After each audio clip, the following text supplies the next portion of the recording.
நம்ம எல்லாருமே எதிர்பார்த்த மாதிரி சேரனுக்கு வந்து கண்டிப்பா சந்தா தான் ஜோடியா இருப்பாங்க போல இருக்குது. பார்க்குற நமக்கு ரொம்ப ஹாப்பியா இருக்கும் அப்படின்னு சொல்லிட்டு நினைக்கிறேன்.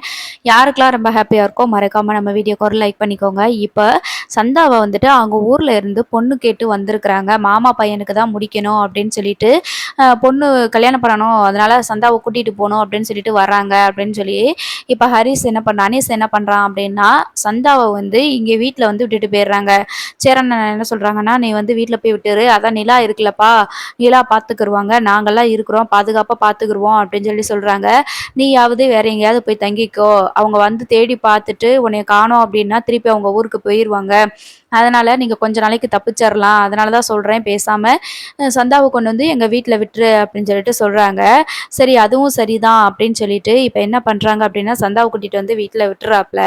இப்ப வீட்ல வந்து சந்தாவும் இருக்கிறதுனால எல்லாருக்குமே வந்து பயங்கர ஹாப்பியா இருக்குது. சேரனும் அவங்க எல்லாருமே சேர்ந்து ஒண்ணா உட்காந்து சாப்பிட்டு நல்லா சந்தோஷமா ஹாப்பியா தான் இருக்கிறாங்க. இப்போ நிலா வந்து "என்னண்ணே நம்ம குலதெய்வம் கோயில் எது?" அப்படின்னு சொல்லிட்டு "உங்களால கண்டுபிடிக்க முடிஞ்சுச்சா?" அப்படின்னு சொல்லிட்டு கேட்குறாங்க. "ஐயோ! அதெல்லாம் எதுவும் கேட்க முடியலையே" அப்படின்னு சொல்லி ஆ நிலா கிட்ட வந்து சேரன்னு சொல்றாங்க. "இன்னைக்கு கூட பெரியப்பாவ பார்த்து பேசினோம். என்னடா அவரு மனசு மாறிட்டாரு அப்படின்னு தான் நீ நெனச்சேன்.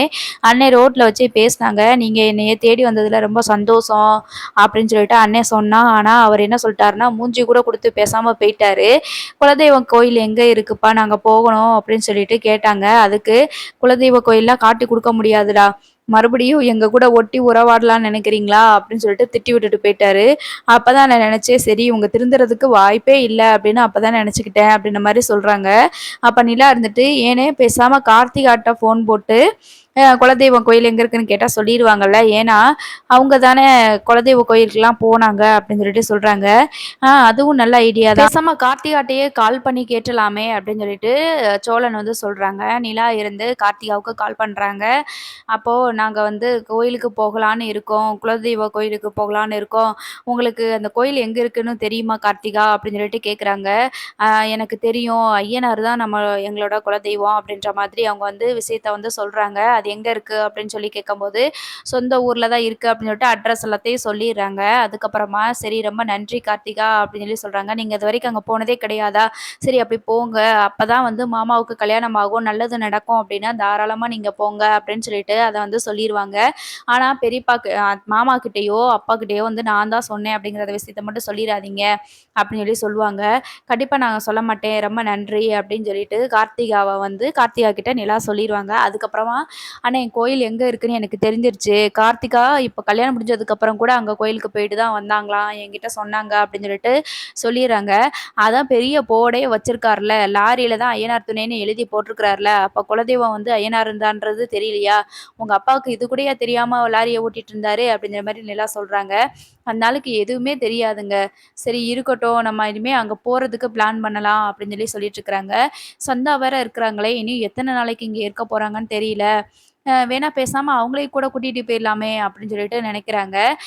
சரி அவங்க இங்க இருந்தாங்கன்னா கூட கூட்டிட்டு போயிரலாம். இல்ல அப்படின்னா அவங்க வீட்டுக்கு போகட்டும் அப்படின்ற மாதிரி சொல்றாங்க. சோழன் இருந்துட்டு, "ஏன் அவங்கள நம்ம கூடயே கூட்டிட்டு போலாமே! அவங்க ஏன் அங்கலாம் போகணும்? நம்ம வீட்லயே இருக்கட்டுமே!" அப்படின்னு சொல்றாங்க. "நம்ம வீட்ல இருந்தா ஊர் உலகம்லாம் என்ன பேசும்? இந்த ஒரு நாள் நைட் வந்து இங்க சந்தா இருக்கிறதுக்கு என்னலாம் பேச போகுதோ?" அப்படின்ற மாரி சொல்றாங்க. அதுவும் சரிதான் இருக்கட்டும். ஒரு வேள அவங்களுக்கு வர விருப்பம் இருந்துச்சுன்னா, நம்ம கூட வரட்டும் அப்படின்னு சொல்லிட்டு நிலா சொல்லிர்றாங்க. இப்ப என்ன ஆகுது அப்படின்னா அனீஸ் வந்துட்டு சேரனுக்கு ஃபோன் போடுறாங்க. என்னோட இங்கேயே தங்கிட்டாங்க. எப்படினாலும் இங்கேருந்து போகும்போது நாங்க சந்தாவோட தான் போவோம். இங்கேருந்து போமாட்டோம்ன்னு சொல்லிட்டு, எங்க மாமா பையன் வந்துட்டு ரொம்ப வந்து இங்க இது பண்ணிட்டுருக்கான், குதிச்சிட்டுருக்கான். அவன் எப்படினாலும் சந்தாவ பார்த்தான்னா கையோட கூட்டிட்டு போயிருவான். அதனால தான் சொல்றேன். சந்தா வந்து ஒரு 1 வாரத்துக்காவது அங்க இருக்கட்டும். அவங்க அப்படி இங்க இருந்து எத்தன நாள்ல தேடிற முடியும்? கண்டிப்பா தேட வாய்ப்பே இல்ல. அப்படி என்னைய அவங்க பார்த்தாலும் பரவால்ல. ஆனா சந்தா இருக்கிற இடத்த நான் சொல்லவே மாட்டேன். அதனால அங்க பத்திரமா இருக்கட்டும் அப்படின்ற மாதிரி அனீஸ் சொல்லிருவாப்ல. அதனால சந்தா கொஞ்ச நாளைக்கு இங்க தான் இருக்கிற மாதிரி காட்ட போறாங்க. என்ன பண்றாங்க அப்டின்னா, அப்ப எல்லாருமே சேர்ந்து ஒரே இதா கோயிலுக்கு போயிட்டு வந்துரலாம் அப்டின்னு சொல்லிட்டு நிலா வந்து பிளான் பண்றாங்க. சரி ஓகே நம்ம எல்லாருமே போயிட்டு வந்துரலாம் அப்படின்னு சொல்லிட்டு கோயிலுக்கு போறதுக்கு ரெடி ஆயிட்டு இருக்கிறாங்க. இப்போ கார்த்திகா இருந்துட்டு எல்லாருமே கோயிலுக்கு தானே போவாங்க. அப்ப நம்மளும் பேசாம அங்க போனா என்ன அப்படின்ற மாதிரி யோசிக்கிறாங்க. அ அதாவது இன்னொரு பக்கம் அவங்க யோசிச்சுட்டு இருக்கிறாங்க. சரி நம்ம அவங்க எல்லாரும் கோயிலுக்கு போகும்போது நம்மளும் போய் குலதெய்வ கோயில்ல போய் சாமி கும்பிட்டுட்டு வரலாம். மாமா அக்காவுக்காக வேண்டிட்டு வரலாம் அப்படின்னு சொல்லிட்டு யோசிக்கிறாங்க. ஸோ இந்த வார எபிசோட் அதாவது தீபாவளி எபிசோட் ஃபுல்லாவே வந்துட்டு இந்த மாரி தான் போகப்போது.